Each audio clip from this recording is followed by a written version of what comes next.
Almost 6 months later after the release of the Infinix Hot 10 and 10 Lite, Infinix has just released a brand new device in the Hot 10 series, Infinix Hot 10 Play, featuring a bigger and better battery performance with a massive 6000 mAh battery. Enhanced by Power Marathon tech, which they say is supposed to deliver long battery endurance, Infinix Hot 10 Play also features the MediaTek Helio G25 processor, a 6.82 IPS display, XOS 7.0 based on Android 10 Go, and many other features we'll talk about in a bit in this video.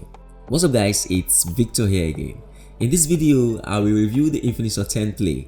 I have timestamps in the description as a table of contents to various sections of this video. Just before we get into the video, please subscribe if you're not. Also turn on the post notification bell icon so that you'll be notified the next time and every other time I post a new video like this one.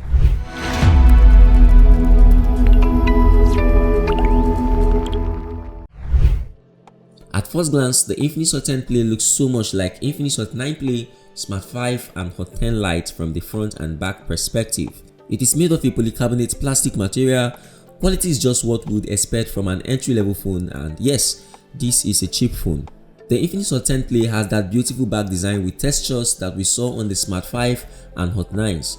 It comes in 4 color options. Right here is the Aegean blue, but you can get this in Morandi green, obsidian black and purple colors, all of which show the same texture pattern on the back. On its back are a rectangular camera module and a fingerprint sensor close to the camera module. The fingerprint sensor is more responsive compared to its predecessors, as you can see in this test. Surprisingly very responsive. Also, enrolling my face for face unlocking wasn't hard at all.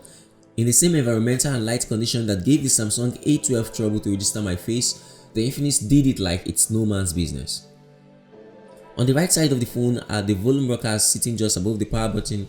On the left side of the device is a dual SIM and memory card tray with support for 4G SIMs. At the bottom edge, you get a headphone jack, a micro USB 2.0 port, a microphone, but where is the loudspeaker? This device doesn't have a loudspeaker. It gets all its sound and audio produced from the sound playing earpiece on top. It is only loud for talking or podcast audio media consumption, but not music. The roof of the device is clean. Even though the device feels cheap because of the materials used and the finishing or paint job, the device is firm, sleek and not so heavy even with the large 6000 mAh battery power bank inside it. Infinix Hot 10 Play rocks a 6.82 inches display, which Infinix is calling a video playing display. Oh my god! Wow! Oh my god! And this suggests that the phone will be very good for consuming media content. Well, while I found it not disappointing at all, I still don't think it's that very good with playing media contents to bear the title video playing display. You still get the over-sharpening effects expected in budget or entry-level phones such as this. The display has an aspect ratio of 20.5 by 9 and a screen-to-body ratio of 90.66%, perfect for one-hand operations and handling. There is a water drop notch and a big button bezel here, which some might find unpleasant, but hey, it's a budget device. Starting from the Infinix Note 7, Infinix has opted for the more powerful Helio G series of processors compared to the ones they are used to, like the Helio P22. The Infinix Hot 10 Play is also in the Helio G series train, sporting the Helio G25 chip, a processor with 8 cores, which is a more improved and powerful processor compared to the Helio A25 processor used on the Infinix Hot 9 Play. It has a better GPU and CPU performance, and it has a hyper engine technology which Infinix says helps reduce game lags effectively by switching between networks to give you the ultimate gaming experience. Overall, system navigation is decently smooth with few hitches. Of course, I wasn't expecting so much from this device. However, I played Call of Duty Mobile on this device and clearly this device is not made for power or gaming. I experienced plenty of lags and frame drops. While I think the G25 chip is a major improvement from the A25 chip on the Hot 9 Play and other mainstream devices from Infinix, I feel it's still not enough to deliver a decent and fluent mobile phone experience on a budget. This could be because of the small RAM size on it. The Infinix Hot 10 Play has 2GB of RAM and 32GB of internal storage, which is enough to keep some of your apps in the background and give you little room for storing your stuff. Is the 32GB storage not enough for you? This phone can take up to 512GB of additional storage via the micro SD slot.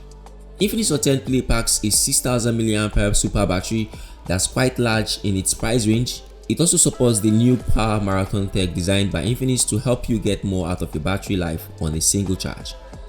Power Marathon has two battery saving modes which can be enabled from the device settings. You can choose to enable Power Boost, which systematically reduces battery usage over a long period, or choose the Ultra Power mode, which can give you up to 2.7 hours of call time with just 5% battery juice left. The battery is the main highlight of the Infinix Hot 10 Play. The battery is strong enough to take you into day 3 on a single charge, and that is quite impressive. There is a 30 megapixel, 2 megapixel dual rear camera system plus an 8 megapixel front camera here.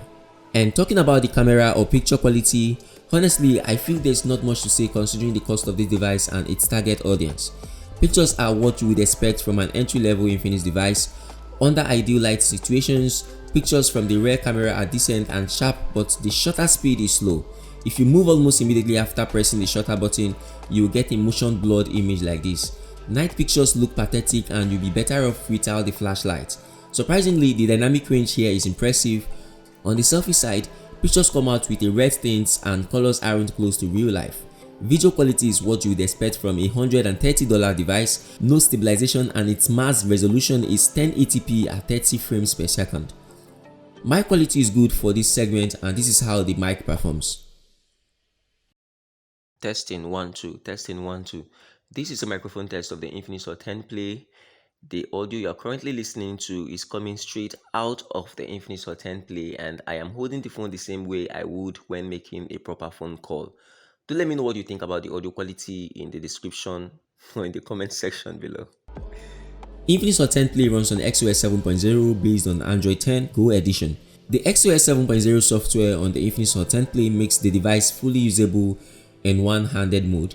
By including a one-handed mode and moving necessary system features to the bottom of the screen and adding more white space above the screen. All the main Android 10 features like dark mode, gesture navigations, etc. are present on this device. There are so many XOS features that are missing here, maybe because this is an entry-level device, or maybe it is running on the Go version of Android, or maybe the processor may not be able to carry or power all those features. About price and availability, the Infinix Hot 10 Play is already available in stores in Nigeria, and it is being retailed at about $130 or 52,000 Nigerian Nairas or 750 Ghana cedis or 9,452 Indian rupees.